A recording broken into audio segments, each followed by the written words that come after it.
this episode of Cuppa Press. For our episode today, we have with us brand storyteller Vanshika Mehta. Hello, Vanshika. How are you doing? Hi, I'm doing wonderful. Thank you so much for having me. Thank you for agreeing to be on our show today because that was very sweet of you to immediately accept our invite. And today, Vanshika, we are going to be talking about brand storytelling specifically for millennials. So I'm very thrilled to start this episode because, in the words of James Patterson, what are we but our stories?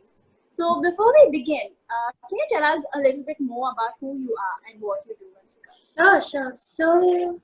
I am basically, like you explained, a brand storyteller and calm specialist. What I basically do is I help emerging and high growth startups tell their brand story in a much more holistic and emotional manner. When I say brand storytelling, it could literally mean like the corporate story to like employee stories to the product stories. So every company has so many stories across so many different angles and perspectives, but very few of them actually manage to get it out. So I help them crafting those stories and putting a strategy behind the kinds of stories that they are telling. If you ask like what kind of domains I've worked across domains. I've worked in edtech, SaaS, hospitality, anything and everything. And being a brand storyteller, there's really no deliverable that I can stop at. If the work is exciting, I take it on. So I think that's the best part of my job. All right. So, Vanshika, I think we'll get started. We'll dive right into our topic. And all of you who've tuned in, sit back and sip your cuppa as we demystify brand storytelling. So, you've told us what is brand storytelling. So, I wanted to ask you a very important question, which is the amount of content that we consume, especially as millennials, is on a very high rate. And it's only steadily increasing with every passing day. So, in this situation, how do you think brands can convince these millennials to pause and listen to the story or anything that they have to say for that matter? Yeah, I think, see, we are all born storytellers. We started off reading with stories. So, like, you think of nursery rhymes, you think of those short, stories of Hansel and Gretel, Little Red Riding Hood. But over time, what happened, I think, was that it turned back into content that was just like sell, sell, sell. Let's like get people to buy our stuff. Let's do demand gen. And so it lost the essence of storytelling. However, now storytelling has become such an important part of everybody's business and deliverables, and the only way to honestly tell a good story is to bring in the emotions that we have neglected for the longest of time.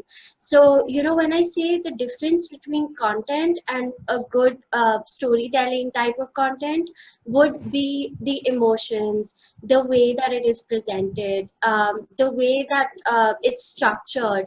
These little nitty gritties, they really make a huge difference when you're just writing content or you're writing a story. Also, like, there are some wonderful brands that have done storytelling amazingly, and the only reason why they went viral or why they got the attention of their audience was because they managed to pull out those emotions. So classic example of that would be actually during COVID, right? Like all the shows stopped telecasting and getting, recorded. So Doordarshan and stuff, they decided to redo the Ramayana, right? And while they were doing that, Amul, which I don't know if they were advertising at that time or not, they decided to do a throwback to their old ads. So, I mean, it brought in so much of nostalgia and so much of like curiosity, because that simple campaign went all over their channel. So it was on their Instagram, it was on their YouTube, it was on TV, and they just did it beautifully. And I mean, all that they did was they pulled on that nostalgia that really brought the audience together back in those days and now back today. So they did an amazing job with brand storytelling. Amul definitely brought back a lot of memories, and I remember even on LinkedIn it was trending everywhere because everybody started speaking about this specific ad. So Yes. yeah, they did a pretty good job, I think.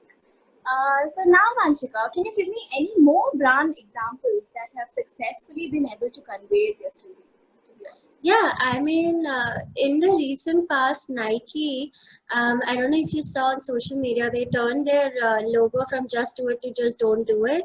And then Adidas supported, and it became this huge campaign. Again, what did they do? They pulled at emotion. They were on time. They were not, you know, being rude or anything. Like their simple statement really pulled and kind of compiled the emotions that the world was feeling when this whole George Floyd thing happened. Another incident would be another instance of great storytelling would be Dunzo. When COVID started, they actually transformed their entire like social feed and everything they were doing to be like, listen, these are our superheroes. Get to know our delivery captains. You know, they are the ones who are out while you guys are in. They're the ones delivering you your groceries and your milk and your bananas and your bread. And their entire social media feed was tailored around these people who were actually making such a huge impact since we all had to be locked down. Another instance would be Izigo. They've been releasing these really viral videos even though they have nothing um, much to do with the topic per se. It is in their industry, but the way that they've done it and the virality and the emotions that they were pulling out, one of them was this kind of a video for every instance. I don't know what it was, but it was basically like travel videos and music in the background, and they compiled it beautifully. Another one that they did was like, sounds we miss of Delhi, or India. And so they've done it beautifully. Like even though they're a travel company, they've told such beautiful stories during this whole corona period. So I think these are just a couple of ones that are on the top of my head. Those were, I think, really good examples of a successful brand storytelling strategy implemented. So, Vanshika, this brings us to the next question. So, in the examples that you've given, I noticed that they were mostly B2C. So, this is a common misconception that only B2C brands require storytelling. So, what is your take on that, Vanshika? No, absolutely. Like B2B, B2C, everybody needs storytelling because it doesn't matter who your customer is or where your customer is, right? That customer is a human, right? B2B to edge, like business to business to human. It's not like a robot making these decisions. So, like, for example, in B2B, there are so many places you can tell great stories. You can talk about your employer branding on LinkedIn, on Glassdoor, on Indeed, like build a brand where people want to come and work for you. Another great thing that B2B companies can also take on is, sharing thought leadership kind of stuff from the CEO LinkedIn profile or social media profiles.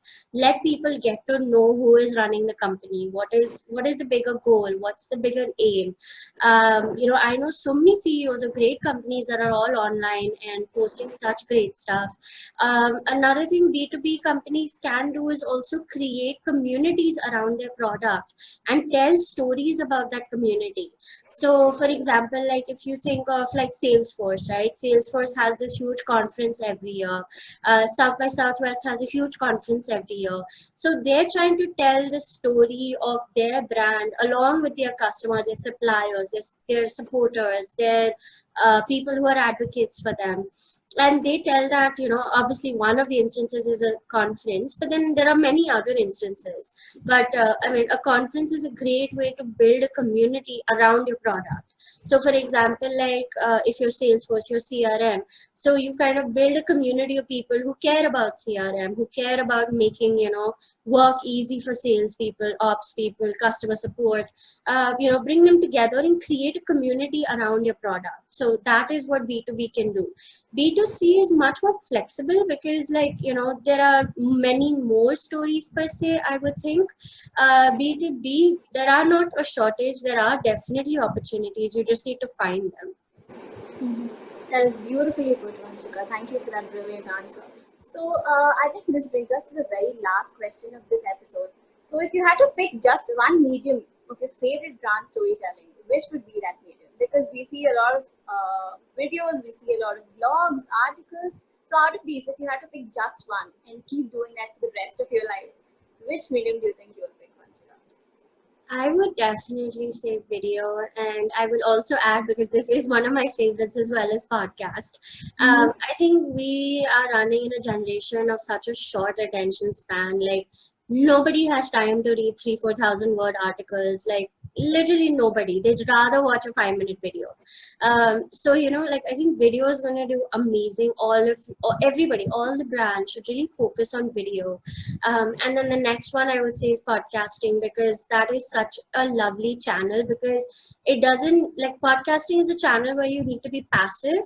Video, you might need to be active. So I think those two channels, like if you pick and mix and match, can work extremely well, because like podcast, you could be at the gym and listening to it. It could be anything. It could be a motivational thing. It could be about B2B. It could be about Dunzo's growth story. I mean, I don't know. It offers you both of that. So I think video plus podcasting put in together as a strategy can do wonderfully. And podcasting is definitely on the rise in India. I mean, US is far ahead, but India is definitely catching up to the podcast trend. So brands, I think you're paying attention to what Vanshika has said so far, and I hope you implement the same as well. So this brings us to the end of this episode, Vanshika. Thank you so much for being here. It's been my absolute pleasure hosting you, and I definitely look forward to hosting you again on our show. Sure. Lovely. Thank you guys so much. It was such a pleasure. Thank you guys. Take care and bye-bye.